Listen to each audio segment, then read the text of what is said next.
please welcome, big applause for Mr. David Shing. Thank you, man. Thanks, brother. How about that?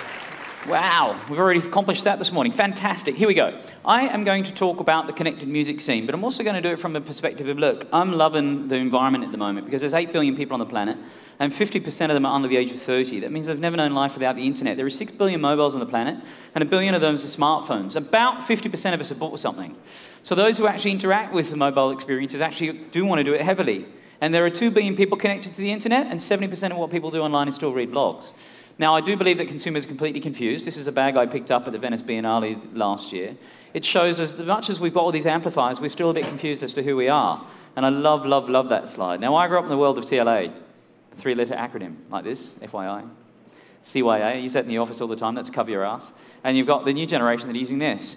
Now, why this is so important is it takes advantage of what people are up to, right? YOLO, FOMO, this thing you know, I'm sure you know, which is too long didn't read. So these little bastards are using 4-letter acronyms to tell us to piss off, which I think is fun. But creativity has to be redefined, even for the music space. So brands are breaking news. So if I look at the Grammys, this happened, right? So this is what happened with Pharrell. And he came on because that hat was actually designed by Vivienne Westwood, the fashion designer. Amazing lady.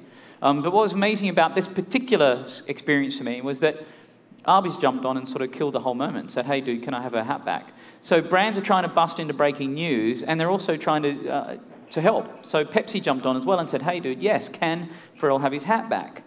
So what I think is interesting is that we need to think about the brand attention curve. So a lot of people talk about stuff before and then heavily in these tentpole events, especially when it comes to music. Tentpole, tentpole, tentpole, tentpole, tentpole. Every night it's a tentpole event. And then the next day, boom, nobody wants to get up before 12. And so I think what we need to do is think about the brand attention curve slightly differently. So it's before, now, and next. So in the calm of the chaos and the hangover, that's probably a really good time to captivate people.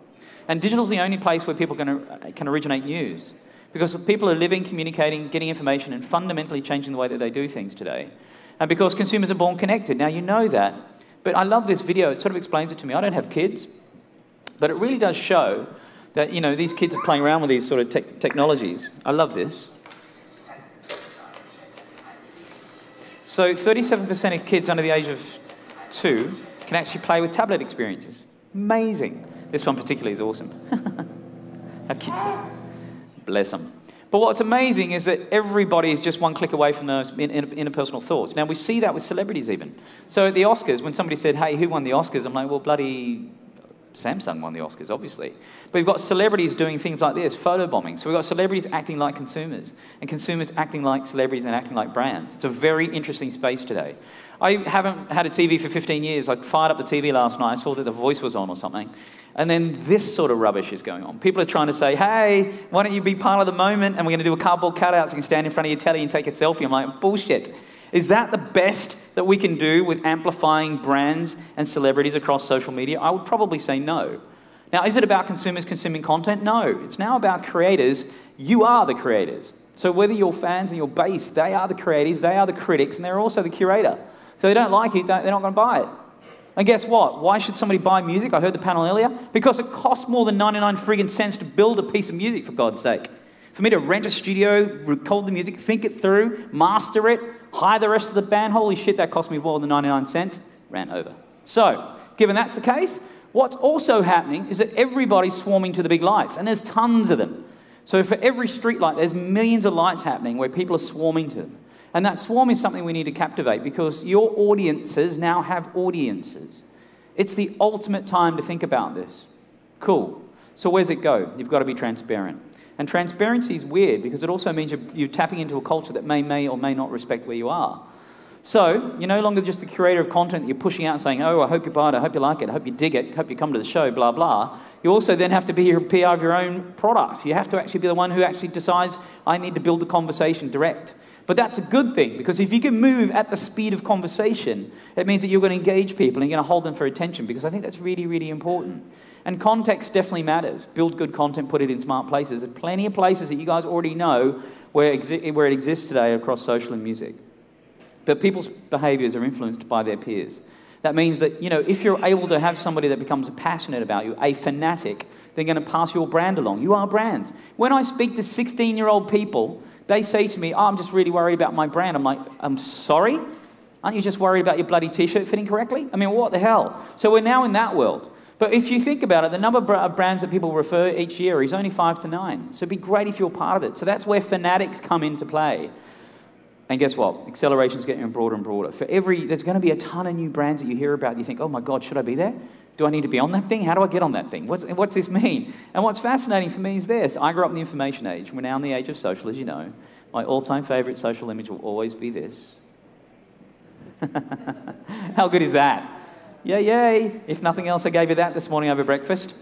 But everybody still think it should be likes. Man, I need 1 million likes on this video I just built. Crap. No, you don't. You want a verb, a proper verb. Something like share, want, purchase, desire. You want shares, man. 70% of consumers shared something.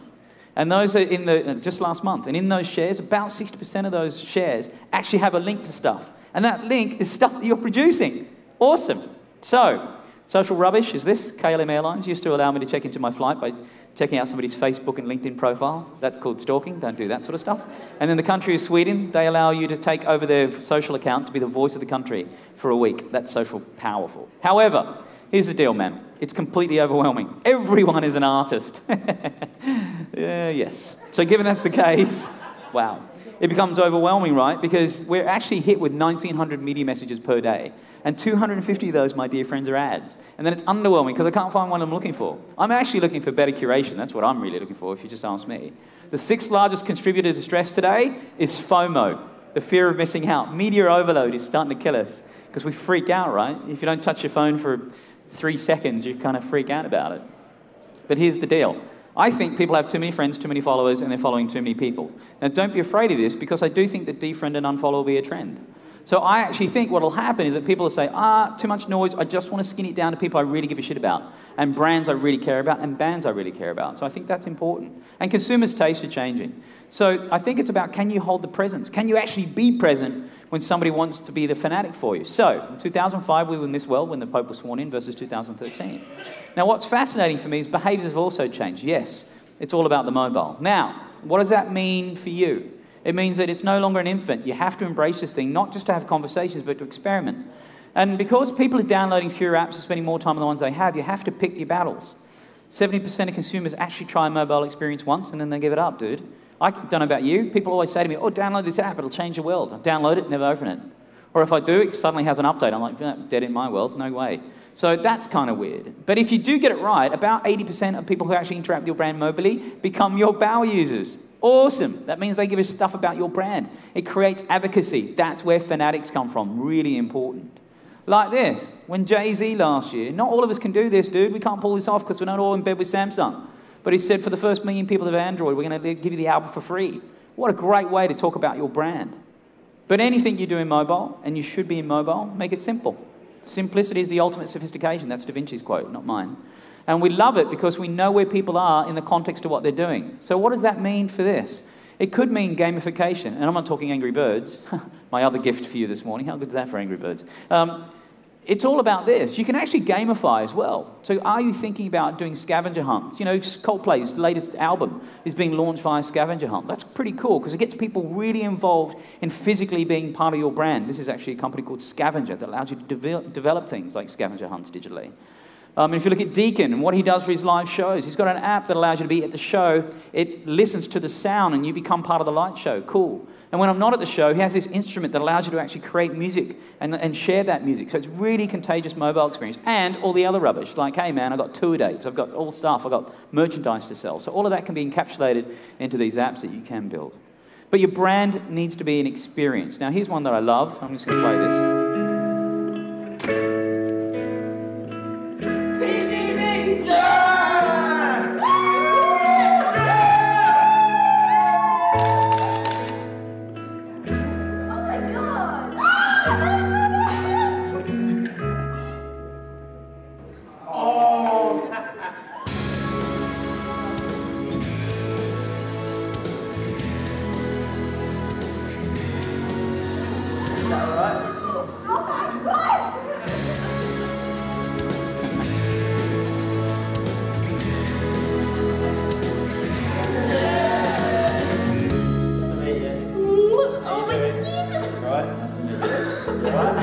Oh my God. There you go. Microphone. Rub it up.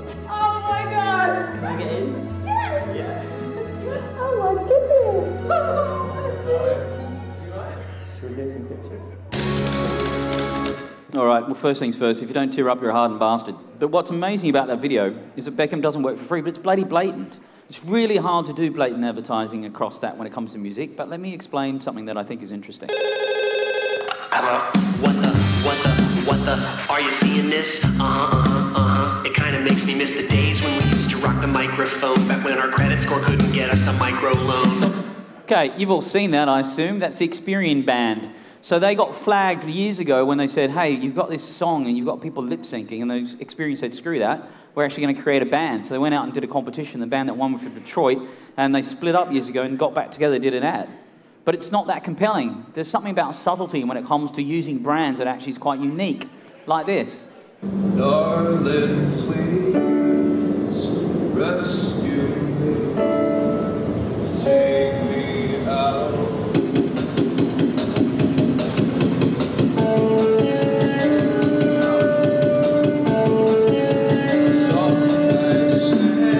Okay, some of you cats may know Atomic Tom. This is a video that they did. This video was captured because they did an impromptu jam session on their cell phones a couple of years ago.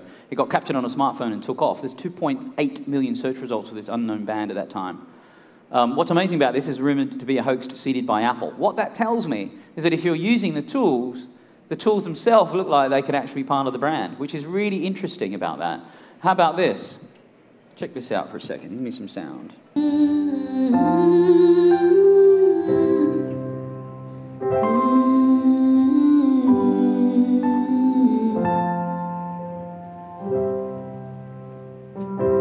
How long will I love you? This song is on the charts in the UK. This is Ellie Goulding. A lovely little love song that she did. What's amazing about this, the entire experience is recorded on a Nokia mobile phone. So this is a beautiful way to subtly embed the brand inside the experience brought to you by Microsoft and Nokia. Awesome. Let me give you another example. Check this out.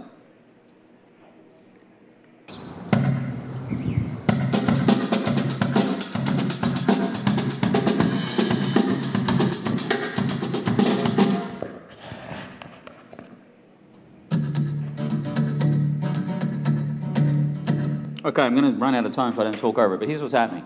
This is a band that basically had no money, and they loved this Honda Civic, or whatever the car was. It's a Honda, that they love it so much, they recorded some songs and some videos in the bloody thing. And what happened here is that Honda were trying to figure out what they're going to do, because they got lost, man. They didn't quite know what their brand was up to, so they went out and said, what do people do with their cars? They stumbled over this video, and thought, this is amazing. So what they did is they took this band out of their car, took them into a false stage and said, you're going to play to a crowd. And when they turned up, there was no crowd. They're like, oh, I'm sorry, it's actually not playing to a crowd, but we love the fact that you're playing for Honda. And then they actually walked the band across the road and they played for Jimmy Kimmel Live. So what's incredible, again, is it's about how do you associate with these brands and do things really differently, and who the hell knows what can happen with your brand as it moves forward. And I think what's amazing about this, I'm telling you all of this because it's really, really important to understand that at the core of it, it's all about building stuff that's contagious, that people will care about passing on. And where it goes is this. The new consumer, the audience, the fanatics that we're trying to captivate are the renegades, man. They're the Charlie Chapmans of their generation. They have more tools and more platforms and more access to more stuff than we've ever had before, so we can get them to help you along the way. And these renegades are the free thinkers. They're the extroverts and they're the revolutionaries. They're the news that have the tools. And they're doing this sort of stuff. When everybody else was watching Sochi Olympics, I was checking out the Selfie Olympics.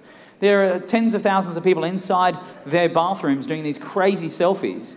And all they're trying to win is the selfie award, just to say, hey, I'm super popular. So how do we take this culture and let them come part of what we're trying to do within the social music space?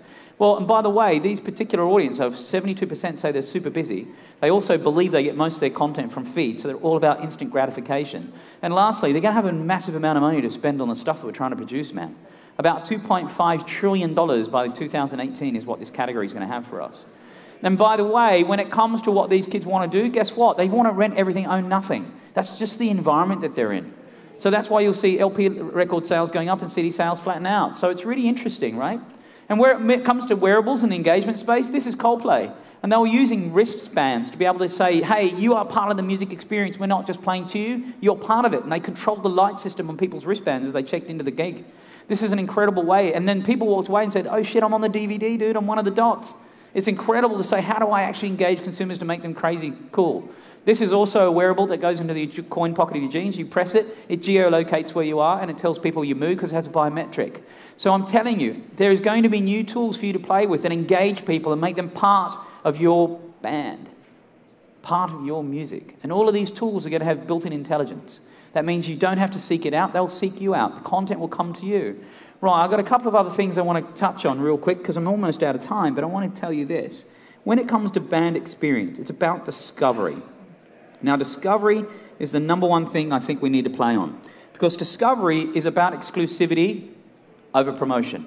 So can you provide things? Now, if you look at people like Ghostly Records, they have this thing called Drip FM. It sends you curated, beautiful, tasteful music experiences.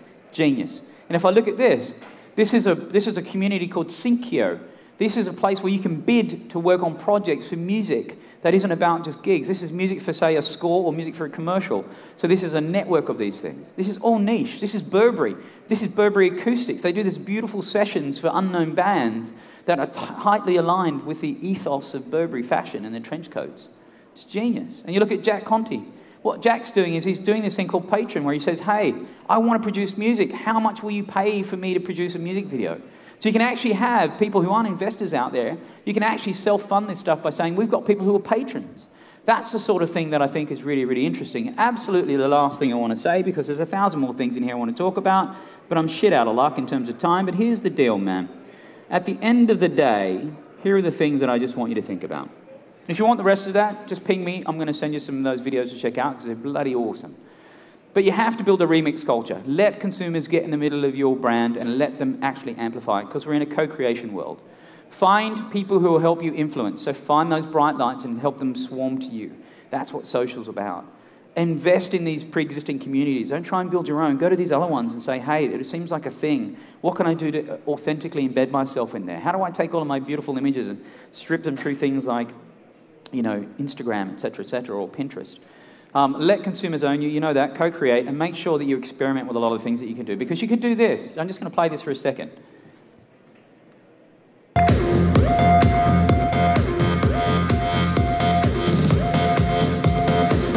When Jason was at the table, I kept on seeing him look at me while he's with that other girl. Do you think he was just doing that to make me jealous? Because he was totally texting me all night last night, and I don't know if it's a booty call or not. So, like, what do you think? Did you think that girl was pretty?